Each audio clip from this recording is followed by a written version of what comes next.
Pangarap namin na mag-produce ng pinakamalinis na hipon.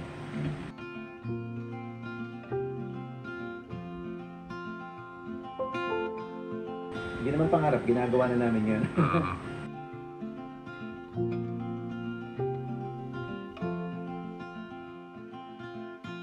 Rainy days don't seem so wet.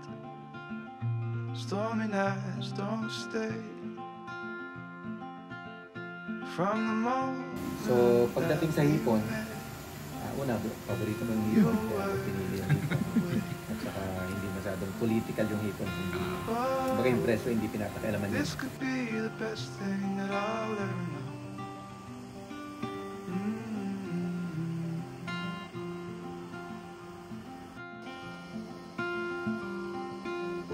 Talk for hours and never slept. Kasi naniniwala ako, pag marami tayong pagkain, pati tourism natin aangat. Food tourism kasi ngayon.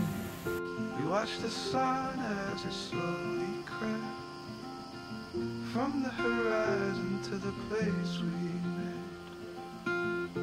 Oh, this could be the best thing that I'll ever know. Pero ako, gusto kong pumosisyon sa premium na pagkain. Gusto ko encourage sa mga Pilipino na itaas na natin yung standard natin.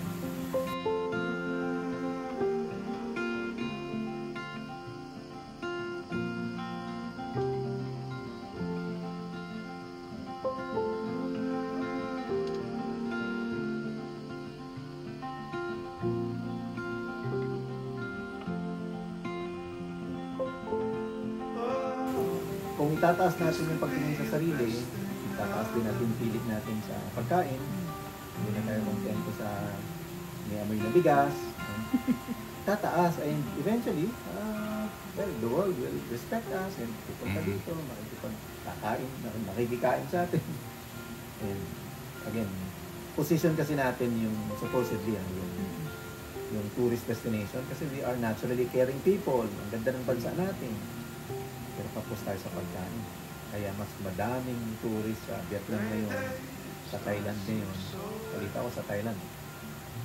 Last year, ang nag-arrival na tourist is mga 22 million. Ang Vietnam nasa mga 13. Tayo 5. Yung sa akin, ang pangarap ko, mag-produce ng premium shrimp. Hindi hinarvest sa putik. Hindi kumain na kung ano-ano, premium talaga, ISO certified na fish.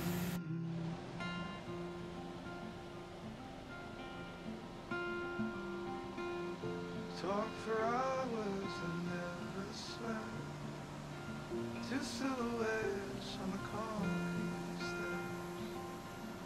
We watch the sun as it slowly crept from the horizon to the place we met. Oh, this could be the best thing that I'll ever know.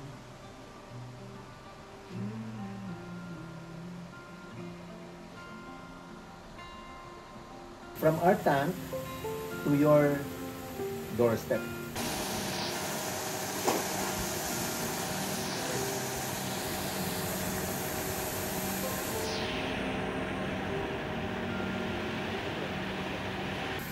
Walang ibang bawak ng Low middle. Kasi ang regular, di ba?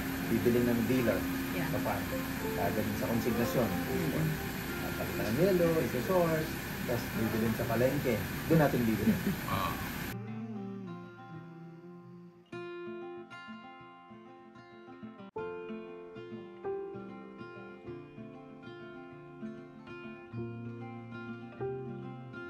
So hindi mo pwedeng magawang sashimi. Ay, bukas mag-order ka ng sashimi at saka ceviche. Ayun, dalawang dish na yon, hindi mo pwedeng gawin pag galing lang sa palengke. Kasi hindi mo alam. Nakakatakot. Fresh. Yung sashimi is really raw. Tapos yung ceviche naman, parang naluto ng konti sa calamansi. So, pero ang tamis talaga. Sweet. Ang malinis, matamis. You're worth the wait. Oh, this could be the best thing that I'll ever know.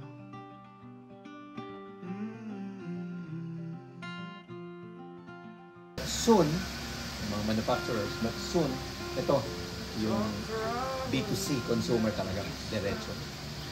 But how are you, paano yung delivery, yung logistics? Third-party logistics na. So may budget naman yun. Basta ibababa namin yung mga cases, pagdating doon, kukunin na yung Because these are subscription, kaya madami. Yes. Within less than 10 hours. It will reach Less us. than 10 hours, nasa yun na yun. Pwede mo pang gawing ceviche yun, pwede mo pang gawing sashimi. Kasi chilled na yun. Preserved na yung freshness. At pag-harvest dito, ang nilagyan namin ng staycation facilities para yung mga Filipinos ma-invite natin dito to hear us.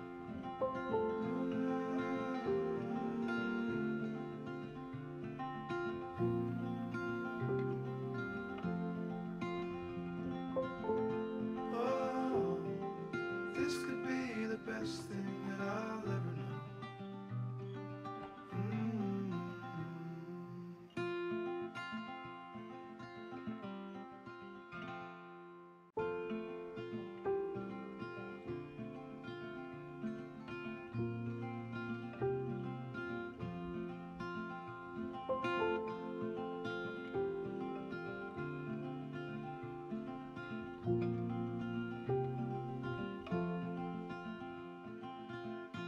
Rainy days don't seem so wet.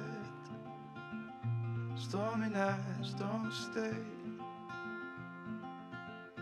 From the moment that we met, you were worth the wait. Oh, this could be the best thing that I'll ever know.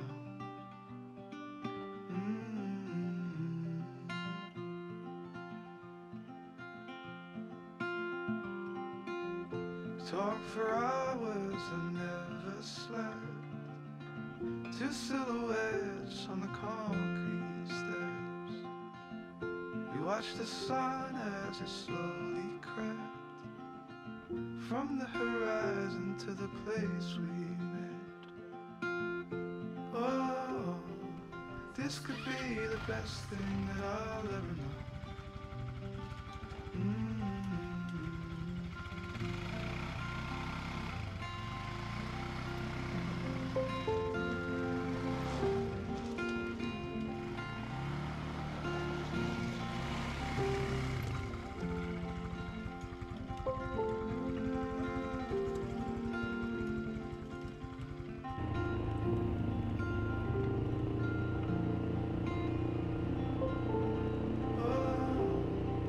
This could be the best thing that I'll ever know.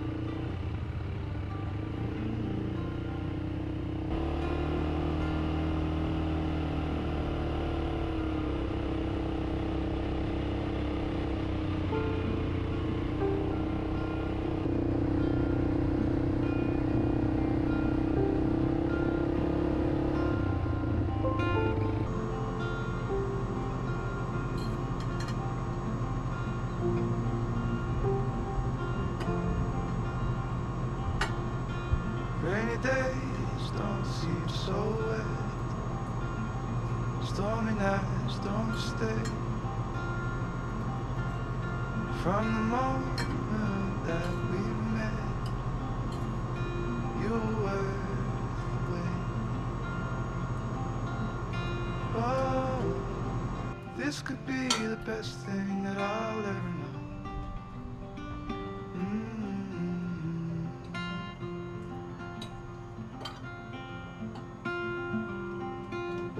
Talk for hours and never slept. Two silhouettes on the concrete steps.